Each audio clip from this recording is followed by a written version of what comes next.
to our Prime Northwest Network online events, sustainability and community partnerships, the chocolate and cocoa industry. And I already know from those of you attending today how passionate we all are about chocolate. So our speakers today are going to be Esther Olojugba from Gola Treasures and Juan Andres Santelices from Pacari.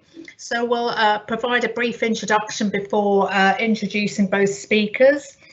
The Prime Northwest is one of 7 local networks which offer forum for academics and the wider community to engage in the promotion of principles of responsible management education, and through this we propose to showcase best practice. So the group of representatives of universities in the Northwest have come together, and our session lead is Chris Doran, who unfortunately due to circumstances beyond his control cannot be with us today.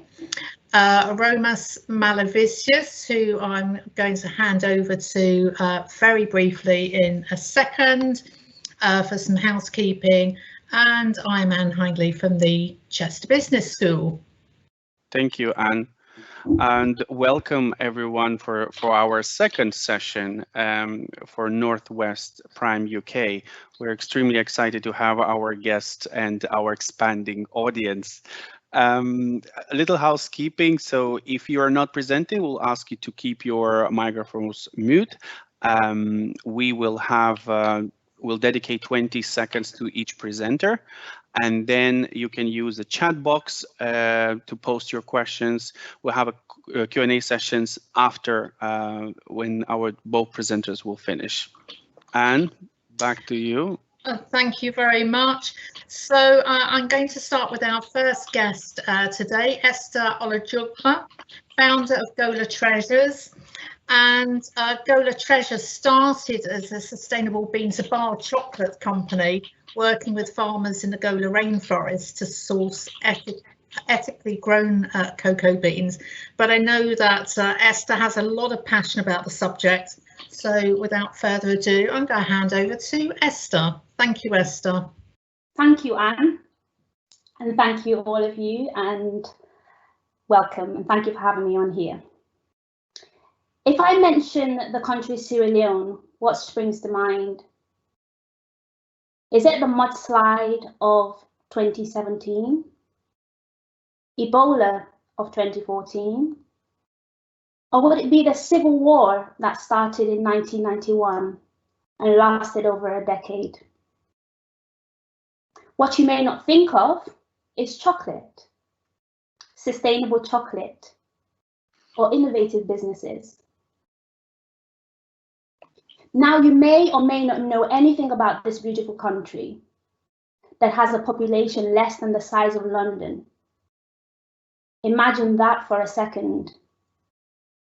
Born in the UK, my sister and I moved to Sierra Leone with our parents at age 4.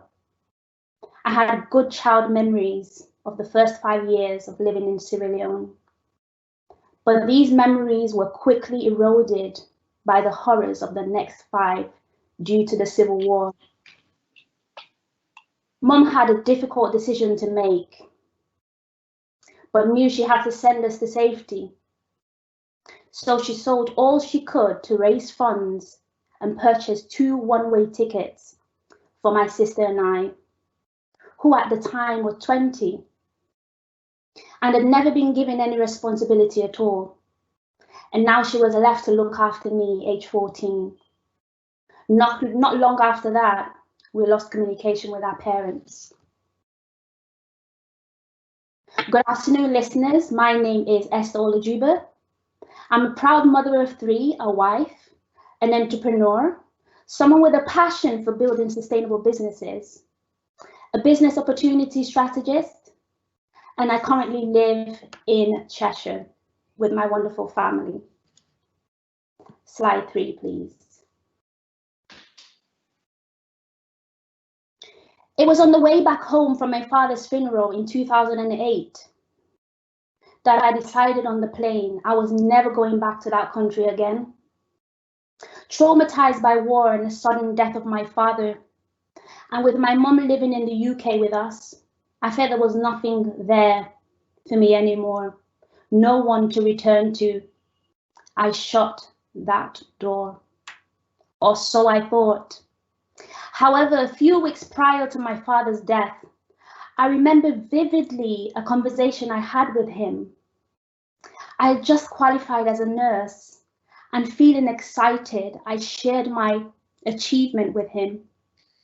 He'd always maintained we have a good education, although he acknowledged that there were gaps due to the war.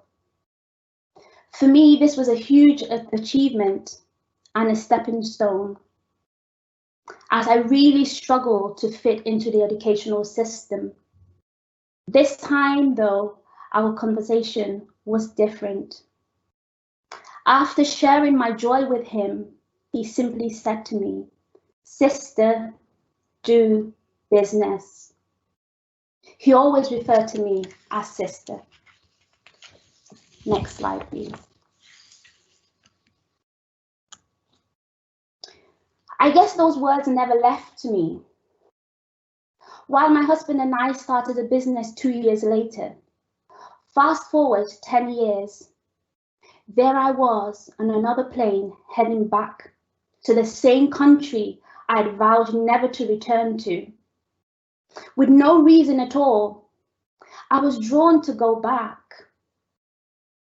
Having blocked all memory of the horrific war by this time, I was shocked by what I noticed. I noticed a considerable number of amputees on the streets of the capital city. I had to ask the question, what happened? I was reminded this was because of the war. I noticed the level of poverty in the country, but I also noticed the resilience of the people. I started to question myself. What could I do to make a difference? Next slide, please. In this talk, I aim to cover the following: the importance of building sustainable businesses or a sustainable business, protecting our environment and planet, the impact of innovation on sustainability. Next slide, please.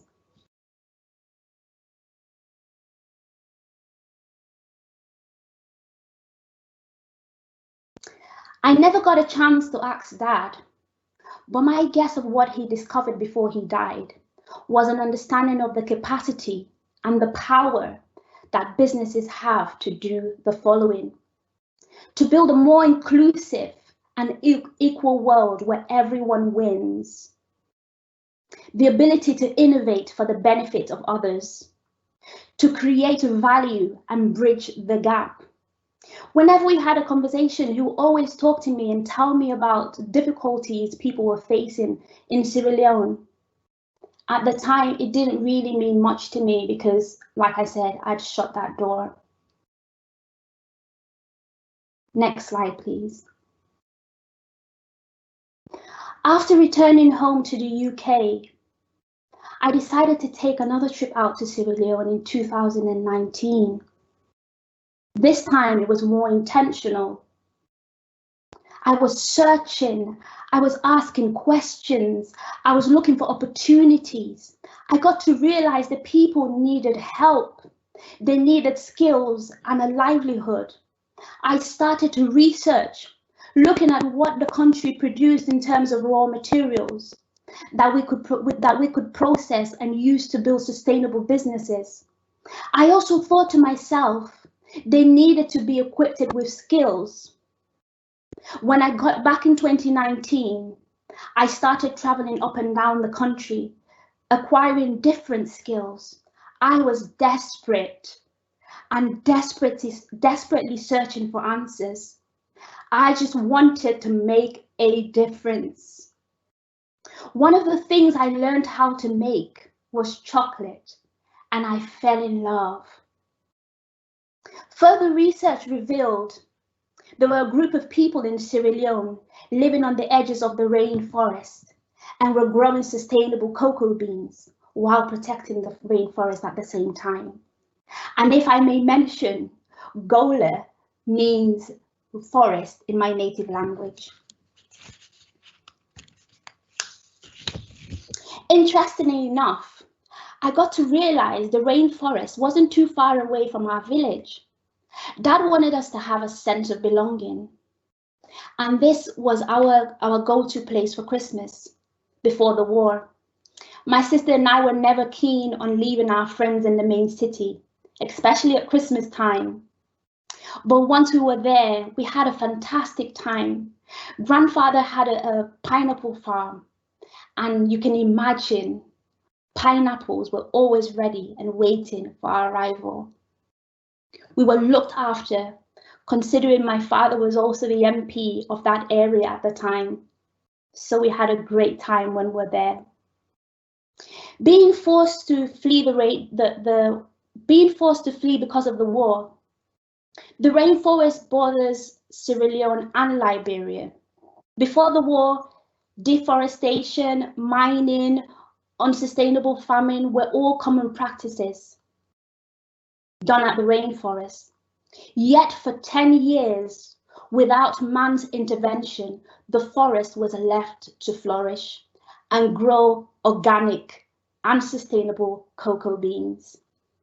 In February 2020, Gola Treasures was launched at Europe's biggest chocolate festival. Talk about being bold. I just wanted to shed light and tell the world about the wonderful things these farmers were doing. Sierra Leone had never been represented on any international platform for their cocoa or chocolate. This was a proud moment to showcase the brilliant work these farmers are doing. And it gave me an opportunity to also meet some of the farmers. What were my reasons for setting up Gola Treasures? The number one thing was to bring hope. By supporting and empowering female farmers and lifting them out of poverty so that they in turn can lift their families, communities, and be a significant contributing member to the economic development of Sierra Leone. To create opportunities for these experts, I call them experts because they are, by connecting these growers of sustainable plant-based products with global markets. At Gola, we believe global businesses have the resources and the power to restore our hope for the future. I am of the belief that I was given an opportunity when I was sent back to the UK, and I intend on doing something with our opportunity. Next slide, please. As a company, we are of the belief that in a world full of fear, hope is not just a feeling, it is our most powerful tool for change. Where hopelessness limits our capacity to act, hope expands our belief in what is possible and encourages us to act in that direction. Hope is an action, we believe. Next slide, please. Acting because of hope expands our belief in possibilities. We recognize a shift is required. We must move away from our current industrial agricultural practices that lie at the root of many problems plaguing our world today. We must embrace a more sustainable way of farming. We have to think about how we can sustain the way we eat without being forced to by circumstances, like those at the rainforest. Whilst it may not be war, it could well be flooding or wildfires as a result of our actions. If we are to deliver on our sustainable development goals, we must choose who we do business with, how we do business, and where we do business.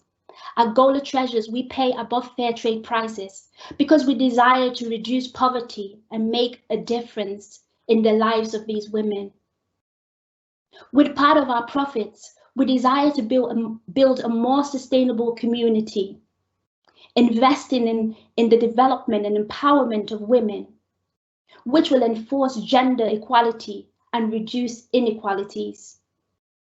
Because we understand, if the communities are conducive, the farmers will stay around the rainforest and continue to expand and produce more sustainably.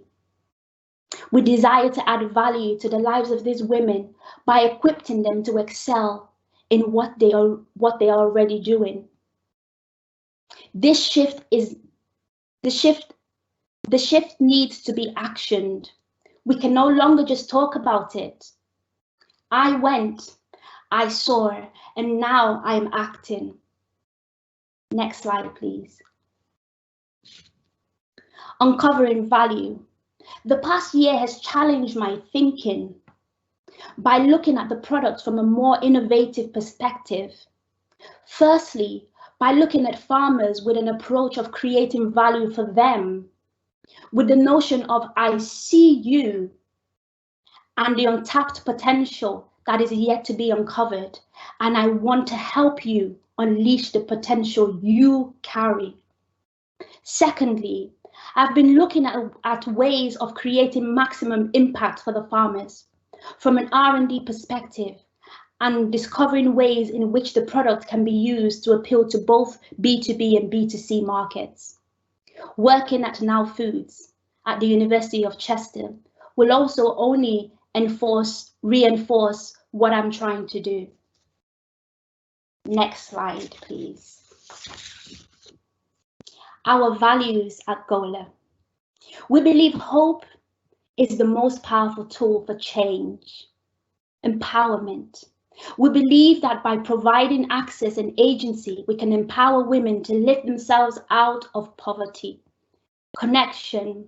We strive to create connections between female farmers and the global resources that have the power to support their aspirations. Sovereignty. We aim to create a world in which women are no longer dependent, but are masters of their own destiny and active economic contributors to their communities. Imagination. We are not limited by current realities and believe in the power of imagination to create a world that is better for all. Next slide, please. Now, this is my journey, and I've woken up to these realities. My work is still in progress. I'm still exploring and innovating. What about you? What can you do differently? You may already have adopted a sustainable way of eating. You may be doing your bit for our world. What else can you do? I leave you with this quote: you are what you buy. Next slide. Thank you for listening. And any questions, please? Thank you, Esther. Wow, very inspiring talk. And if you don't mind, we will take all the questions and answers at the end of the session. So our next guest speaker is Juan Andres Santelices, is executive representative for the UK and Ireland at Pacari Chocolate. And Pacari is a family-owned Ecuadorian company with a simple mission to produce the highest quality organic dark chocolate in the world in the most ethical and sustainable possible way. And how they did it? Juan will tell you all about it. Juan, over to you. Hello, good afternoon. I'm glad you're here. Sorry I can't see you today.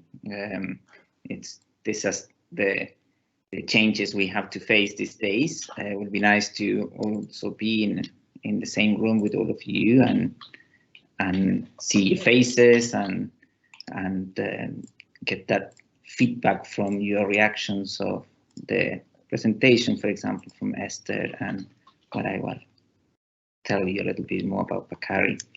A little bit of my background. I'm originally from another part of the world, South America. I'm from Chile.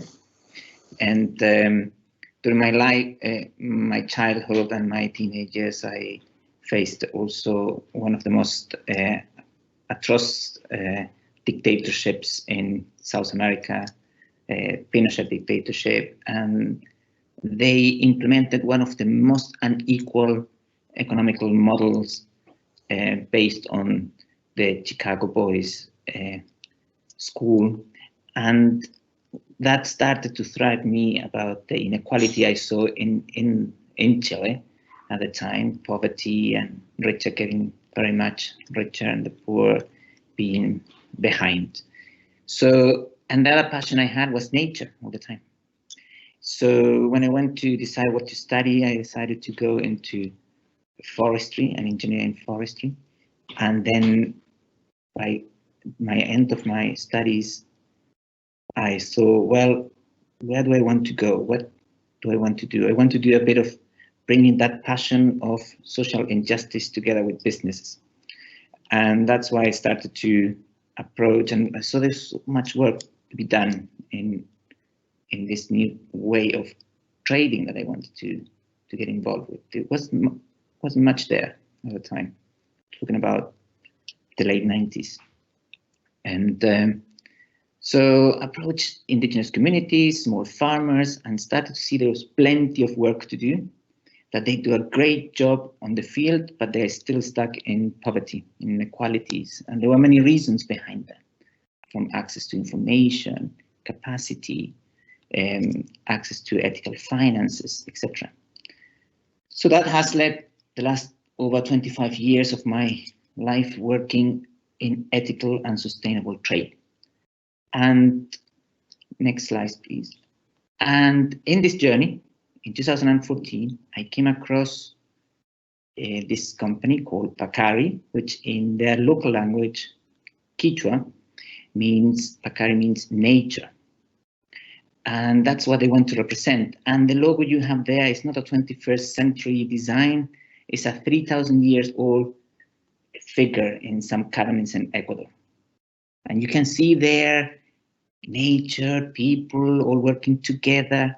And I can see that probably 3,000 years ago, these people knew more about sustainability and the relationship between the humans and nature and how they are embedded together and how it has to work. Something that we are rediscovering right now, and that's why we're using these fancy words about sustainability and others. And we hope that this is where we can go. What I want to share with you today is an example of a company, a family-owned company in Ecuador that is leading in this already. And if these guys can do it, they just turned 19 years old, they're still teenagers. And if they can do it, then the big corporations have no excuses to not do it. As Esther said earlier, it's possible to do. So Ecuador, why Ecuador and chocolate? Ecuador is the epicenter of chocolate. And in Ecuador, it's where the cacao tree started over 10 millions of years ago. And what today is Ecuador, part of the north of Peru and the south of Colombia, that's where the origins of the cacao trees are. And for millions of years, and then nobody else saw cacao trees. And over the thousands of years that humans have been on the planet, only in the last 600 years, cacao trees started to be moved into other places in the world. But many other cultures, pre-Aztecs, pre-Mayan, in this southern part of the America continent, were already using cacao. That you can see a petrified cacao pod, and utensils that are over 3,500 years old that were used in the kitchens to use cacao. So for Ecuador, and on the other picture that I don't know, it looks a bit funny there, is a mountain of cacao beans in a port by the early years of the last century in Ecuador. And for Ecuador, then cacao was also very important during the colonial times, because that's when the Spaniards, next slide please, were moving the cacao around the world. And even today, we have very old ways of the cacao being fermented, like in those banana leaves but also in more traditional ways like the boxes. Everything is cultivated organically. There's no chemicals, there's no contamination of the waters or destroying the biodiversity. There is no way of contaminating the people who handle the cacao, and there is no replacement of the rainforest for monoculture plantations of cacao trees, which is another big problem these days related to chocolate. Now, so as you can see, the cacao pods are left there in the forest after they have been opened by the small farmers and indigenous communities and taken to the local cooperatives. Next, please. But Pacari didn't left things there. They started with less than 100 families of cacao farmers and other small farmers which were growing other products that they needed. But today they work with over 4,000 families of small farmers and indigenous communities within Ecuador and outside Ecuador. Neighbor country Peru, for example. In there on your picture, you can see the pink salt in Peru, in Maras, where they went directly to work with the indigenous communities from Peru to buy their pink salt that they later can add into the chocolate. In the middle picture, a group, a cooperative run by women. Most of them are single mothers, and they grow what we call the golden berries, which is the physalis, another fruit that grows in a completely different part of Ecuador, in the plateaus, in the altitude, not in the tropical weather.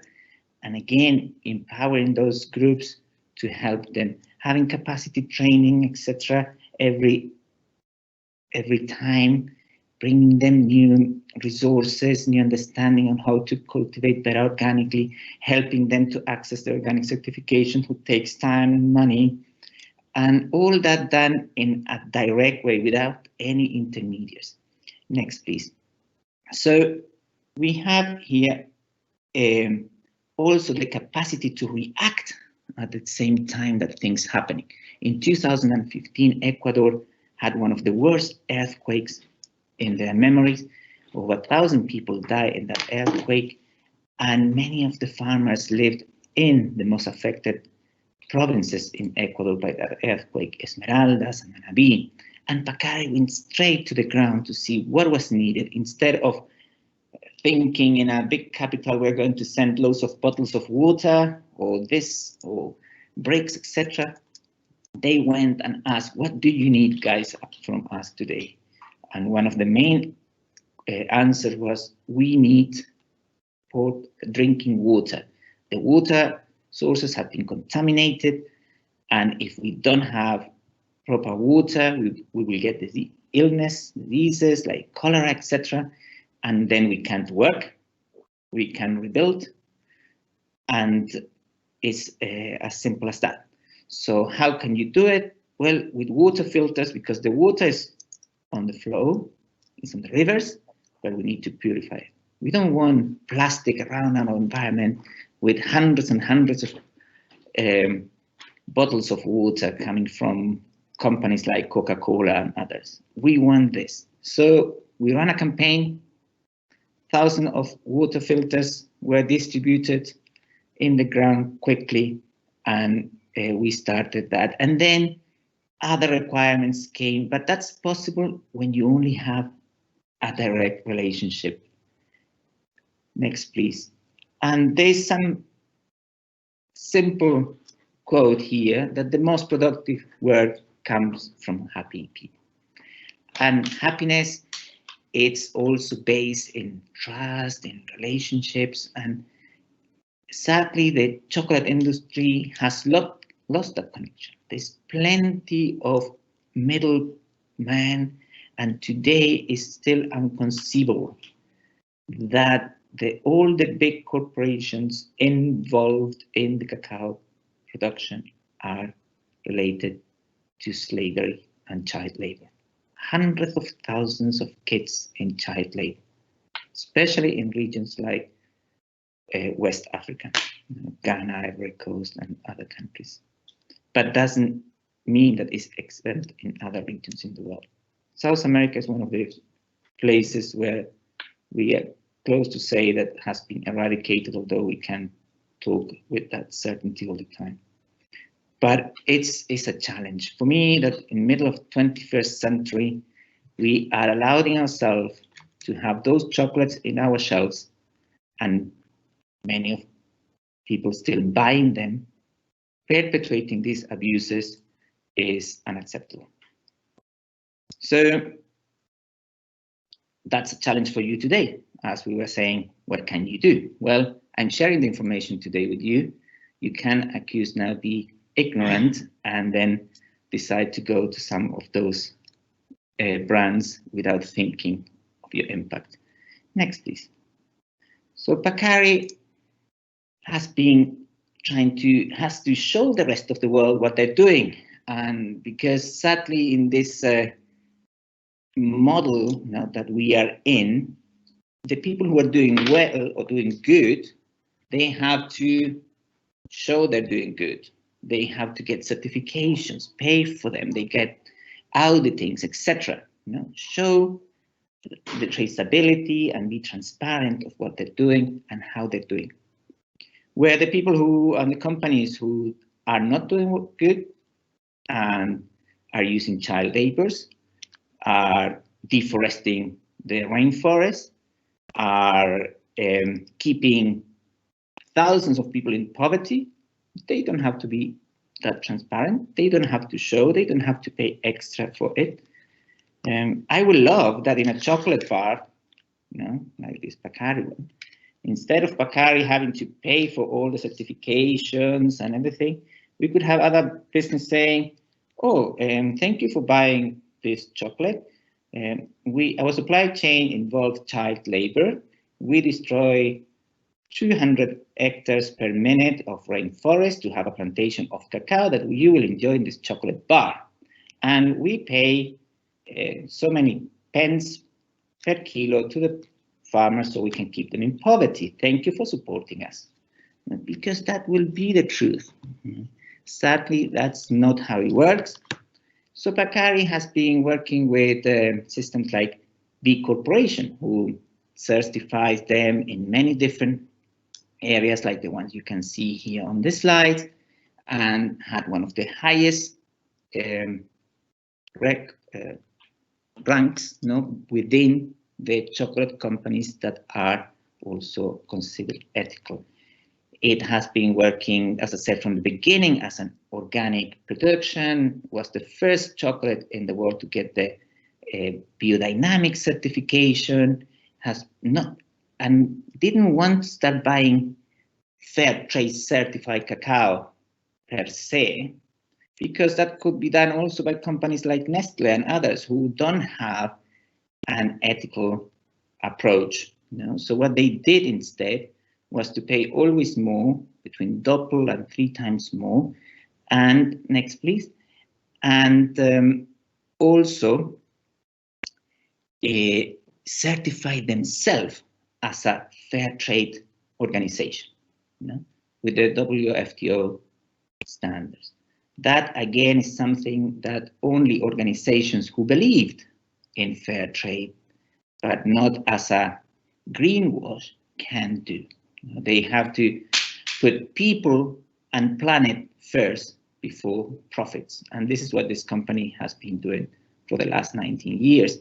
The Ethical Consumer magazine published this year the last of their rankings of most ethical chocolate brands. They did a ranking with 109 brands there, and Pacari, as you can see, came on top with 18.5 points of a possible 20. Ethical Consumer magazine told us that nobody has ever got 20. Getting what we got is very, very rare. And 2.5 years ago, when the rank was done, when Pacari participated again, we came in 2nd place, so we came higher, and that's already a huge achievement for a South American family-owned company. And last time, in 2018, when the ranking was done before this, there were only 2 companies within the top 10 that were from chocolate brands of cacao growing countries. All the rest are brands from non-cacao growing countries. If you look at the market, less than 1% of all your chocolate are from cacao growing countries. Because the trading that is still here is a very much post-colonial trading, where the rich nations extract the raw materials and bring them and add the value here. So all the packaging, the design, the chocolate factory, everything is in non-cacao growing nations. And then we have this dichotomy of people talking about, we love Belgian chocolate, we love Swiss chocolate, we love British chocolate. And then they say, we produce it locally. Where do you produce it? In Chelsea. Well, in Chelsea, I haven't ever seen a cacao tree. So how can it be locally produced? The cacao comes either from Sierra Leone, from Ivory Coast, from Madagascar, from Vietnam, from Ecuador, from Colombia, but not from this part of the world. And this is an innovation and something that Pacari started from the beginning, and now we have seen more and more companies within Ecuador, Peru, Colombia, and other parts, Ghana, starting to produce their own chocolates locally. And this year in this ranking, in the top 10, we have 4 different companies who are producing their chocolates locally, which is a big change. Next, please. And I couldn't show you the whole list, but here are the people with 0 points. Nestle, and Menendez, which is also Cadbury, etc. Next one. And then Nestle. You can see the record of this company in sustainability and ethical production. The next one. Thank you. So as I said earlier, certifications are a tool, not an aim as a greenwash for Pacari. For many are used in the opposite direction. So when we had at the center here a model of business that wanted to be different, a model that is sustainable, ethical, and put people and planet before profit. That's what we have in the center. And the others are tools in order to get into different markets and also to educate consumers. Next, please. So when we have a chocolate made in a non-cacao growing nation, but is ethically sourced, because I'm not going to talk about those others, but we have around 6 to 8% of the final wealth of this chocolate bar remains in the cacao growing nation. Now, if you do the chocolate in a cacao growing nation, between 45 and up to 54% of the final value of the chocolate bar or product will remain in the cacao growing nation. What a difference! 8, 9 times more. No, that's because we don't have just a relationship with the farmers, which we definitely pay more and work directly with them, know their needs, etc. But we also create other sort of opportunity. So the daughter of a farmer, which is a food engineer and wants to work in the chocolate industry, can find a job in her own country, in Ecuador in this case. No? Then the other is a designer, the other works in the packaging industry. And so we create loads of more jobs opportunities, and then we are helping to reduce the bridge between rich and poor nations. If we are going to continue with this post-colonial model, there is no chance, to reduce that gap, and it's going to be bigger and bigger all the time. So this is a very interesting point, and that the chocolate industry has less than 1% of companies doing this is not because the people in origin don't know how to do chocolates. As we already discovered, cacao comes from Ecuador, from that part of the world. They have been doing for thousands of years, not chocolate bars, because it was a drink before, but they have been using it much more than we here in Europe. So But we here in the UK, in the rest of Europe, in the United States, etc., create trade barriers. So if you want to import a chocolate bar and you don't have a free trade agreement, you will have to be paying 46% import duties on the enter to this market. If you import the cacao beans inside this cacao pod, you pay 0 import duties. So that's a big difference there. Next, please. And Pacari, not happy with that, is working locally with WWF in Ecuador to support indigenous communities in the conservation of animals which are endangered, like the river dolphin, the capuchin monkey, the jaguar and tapir, and then creating products that are sold locally in Ecuador so that they can raise money for that. And now we have a partnership with WWF here in the UK, where they can, people who buy our chocolates from them, also money goes back to these projects. Next one.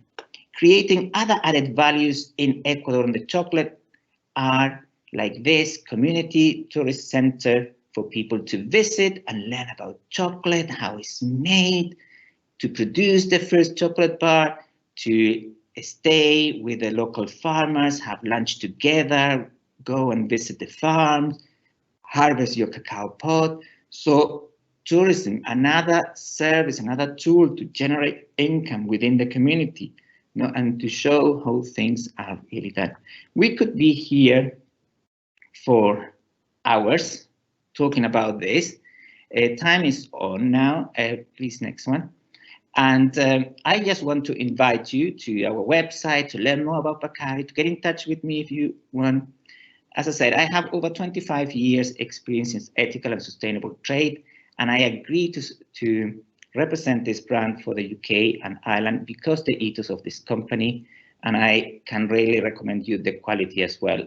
Only 2 weeks ago, we won other 16 medals at the International Chocolate Awards as the best chocolate in the planet, accumulating over 380 medals in the last 8 years. So the quality is there, and the ethics and the examples for how to do business for good is there too. So thank you very much for your time, and I look forward for your questions and comments.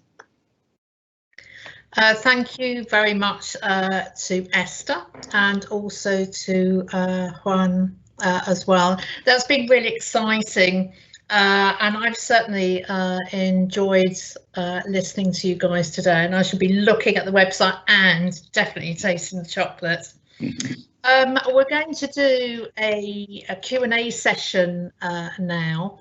So we've got available the chat bar, or you can, I think, raise your hand, and if you can't see the hand function, then if you bring on your camera, then I should be able to see you, and you can wave at me. So we don't mind which way anyone does it. We're more than happy to ask for anyone to ask questions, and we'll accommodate.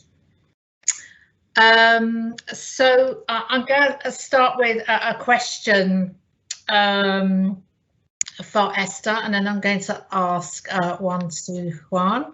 I'm certain Romas has got some questions as well. I was busily scribbling away, so I've got plenty of questions that I'd like to ask. So I'm going to start with Esther, because you gave us a really passionate outline of your early life, and you were mentioning that you didn't, in one sense, know where you were going. So in that case, I wondered whether sustainability was something that was always at the back of your mind, or whether when you went back to Sierra Leone and you started seeing the poverty and the work that was needed to support women there, whether that's when you started reading more about it. Can you hear me okay? Yes, yeah. I can. Yes, we can. So I would say it would have been something that would have been at the back of my mind, because I guess looking at our world, I always think you know, the certain practices that we have at the moment, forget chocolate, that are not sustainable. And as someone in business and somebody that also wants to help people build other businesses, I always think, what's the way forward? So I'm thinking about tomorrow, and our current practices can't sustain the way we're going. It can't sustain our way of life. So I've always had sustainability at the back of it. So I guess that's why when I discovered that Sierra Leone was producing sustainable cocoa beans, I felt, wow, I could make a difference here. And listening to, is it Juan? How do you pronounce it? Juan? Yeah, you've really challenged me. You got me thinking. So thank you. Esther, thank you very much. Juan, I was really interested when you mentioned the organic certification, because I know worldwide there's often an issue with certifications being so expensive that it means that those in poverty are unable to tap into that. So how were the local indigenous communities able to pay for those certifications? How did it work? Well, there are different ways to do that. I have worked with different cooperatives and associations on other areas, like from Brazil nuts to cashews, etc. And depends here on the relationship you can have with the buyers or with your partner in this journey.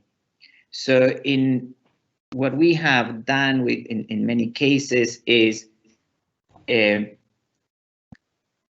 reinforce this relationship so that there's lots of trust there, and then the one who has the power and money can in some way lend and pay the money in advance for them to get the certification. So that's why if you are alone and you are a small organization and you don't have these partnerships, it's very difficult, as you're rightly saying, to reach further on. But again, if you're too small and you're not going to go into global markets, start exporting, then you might not need that certification because your market in your country might not even require that.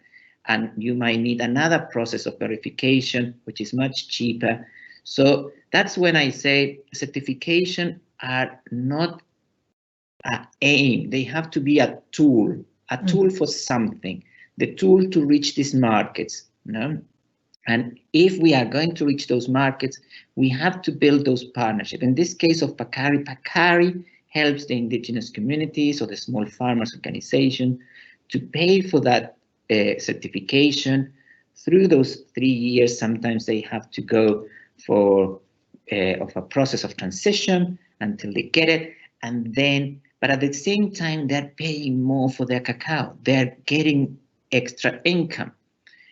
They might not pay the ultimate price that organic cacao allows them to sell to because they can do it, but with that relationship and without intermediaries, then they can start saving towards this paying of the certification, which then when they go into the market, that is going to be paid off. So, but relationships here and collaboration are essential. You know, I don't think any of the small or farm organization, indigenous groups, etc., can do it by their own. You know, in some other cases, they get grants from local institutions.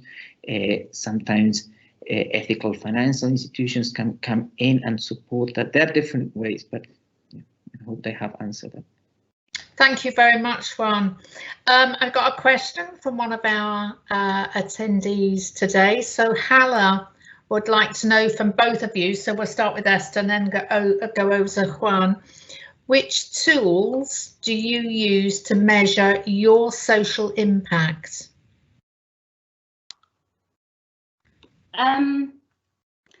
So for me, I'm just getting started. So I just started on my journey, but I guess it's looking at I'm thinking forward now. I'm looking at what's there already and what matters to the people, what matters to them. What am I trying to achieve? What's my purpose in what I'm doing, and measuring what I'm doing against that. I don't have any tools as yet, but I have to look at what's available out there and assess myself via the best, really, if that would answer your question. But like I said, it's something that I just started, and it's probably best for Juan to answer that question, because he's been at it over 19 years, so he can answer it better. So Juan, can we have your thoughts? Well, there are different ways to do that, as you might know. Hale is your name. I hope I have pronounced it well. But in this particular case, Pacari used different, and is always innovating and bringing new things. So in terms of social impact, livelihoods is important. So you have to measure, to a baseline, how people were when you started, how people are when you continue the project, and you have to do that constantly. You have to get things like, for example, in Ecuador, through the time, things have improved. So minimum wages have improved and others. So how are you in comparison with that? Pacari is not only measuring the farmers, they're also having to see how their impact is within their own employees, how they are working on those things. In terms of standards more related, that's more like working, the rights of the people, from association, the inclusivity in terms of women's at work, etc. So how they work, they can't interfere in how the organizations work, but they can influence, they can help to understand better ways. So then you can measure your impact in terms of environmental impact, the use or not use of things like I mentioned earlier, pesticide, chemicals. Is that in or out on your supply chain? This causes out. How do you reduce certain uses? Now, for example, plastic. By producing the inner packaging of this chocolate bar in the past was an aluminum foil, that has plastic. Since last year, we are getting the chocolates with the foil that is completely compostable in 180 days. It doesn't has the ink used are harmless, etc. And we here in the UK in 2019 decided to take all the plastic out of the postal service for when we send the chocolates, using only recyclable and compostable materials. We have been reducing the footprints as well. So now in Ecuador, we're calculating what sort of carbon footprints you have from the tree to the factory. So far, what we can do is we know how much we have from the transport from the chocolate left the company until it arrives here to the UK. So this year we already have both already the carbon for neutralizing that, and we are aiming to zero net in the next 10 years. Hopefully before, by 2030 will be great. So it's all the time you're getting new measurement, participation of women, as I said earlier, with United Nations programs. Then you have the inclusivity of the indigenous groups, which normally are put aside or are in more disadvantaged position. Then, there are different tools all the time coming up. So, but those are some of them. Thank you, Juan. I think that Hala is just she's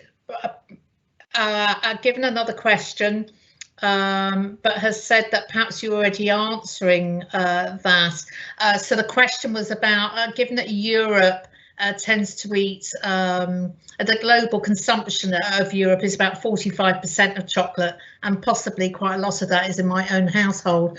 So the country ranks about the 6th highest in the world. So how do you balance that sort of carbon footprint of the cocoa beans versus the overall environmental sustainability? So I don't know whether you want to add anything to what you were saying, Juan, to close the loop on that question.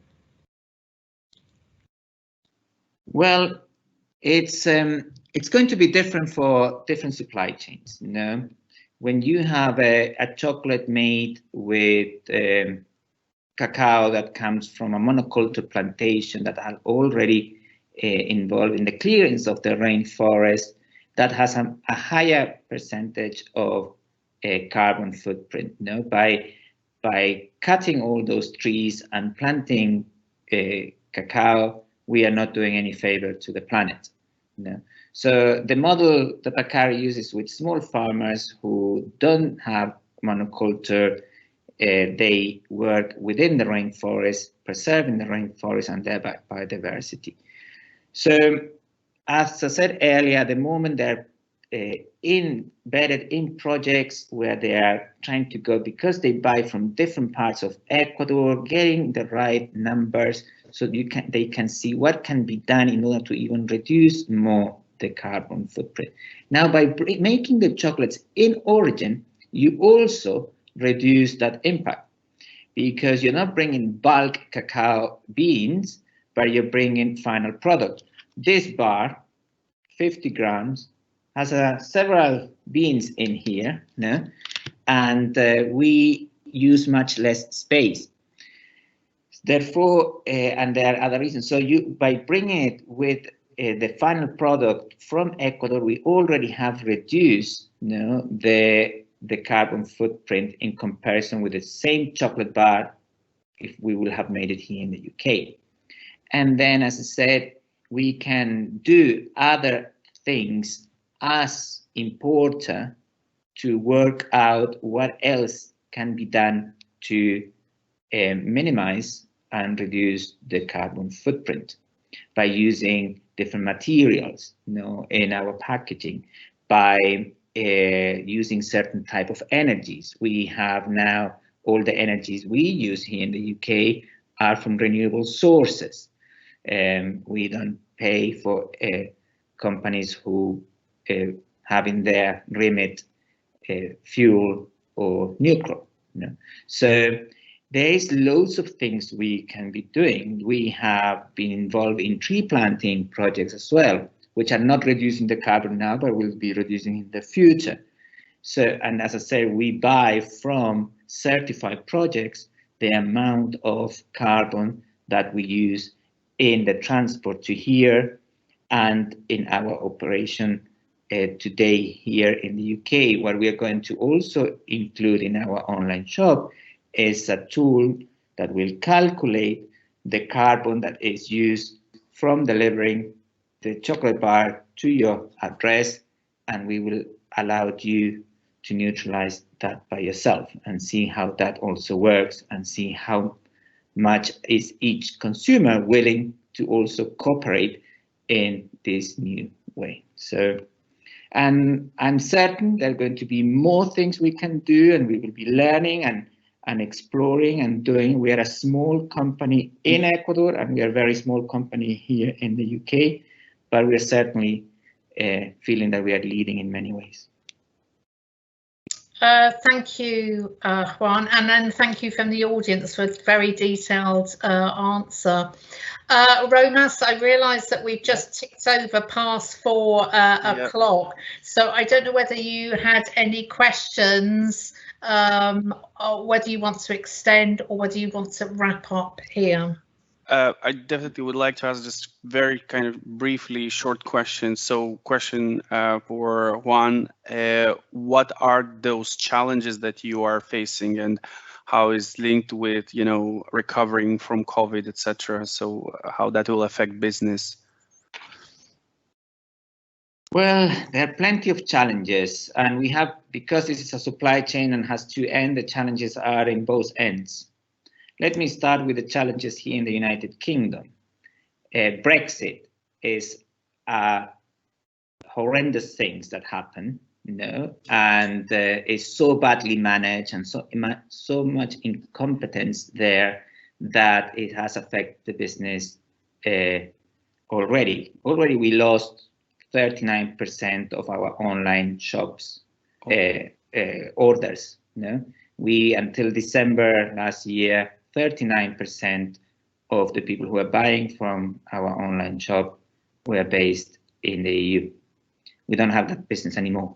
That's a challenge, a big one. In a situation like this with COVID, the challenge is even bigger. But please be aware, this gap is not because COVID, it's because Brexit. And what we have seen through the last year is that lots of the problem caused by Brexit have been then under the carpet because COVID. COVID had brought other challenges. And we couldn't go and sell directly. We couldn't do the activities that we were used to do. So we have to now meet remotely, like today. We had to reinvent our services, like doing online chocolate tasting remotely. But Brexit is a big challenge and has harmed us and has harmed the farmers.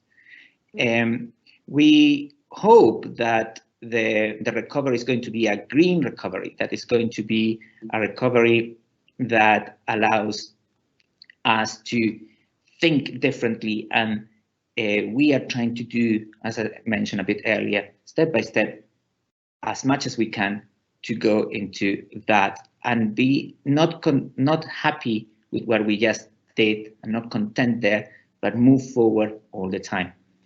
In terms of Ecuador, of course, COVID is still a challenge there, that had reduced the capacity of production. In fact, for a few weeks, the factory was closed. People couldn't move. They had to reduce the people working in the factory because social distancing. Accessing the different provinces in Ecuador has been difficult too, because one has some level or other levels of COVID. The vaccination program is not going at the speed that has been in other countries in South America, like Chile, where it's even better than we have here. It's the top third country in doing so, but in Ecuador, that's not yet the case. Poverty is a big issue.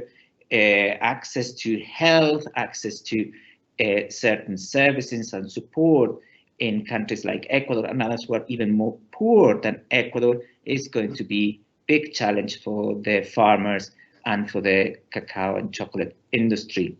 And finally, if we really start reducing the standards here in the UK in order to achieve other markets like and agreements with the US and with Australia, then we are going to be really complicated, because we are focusing in having the highest standards.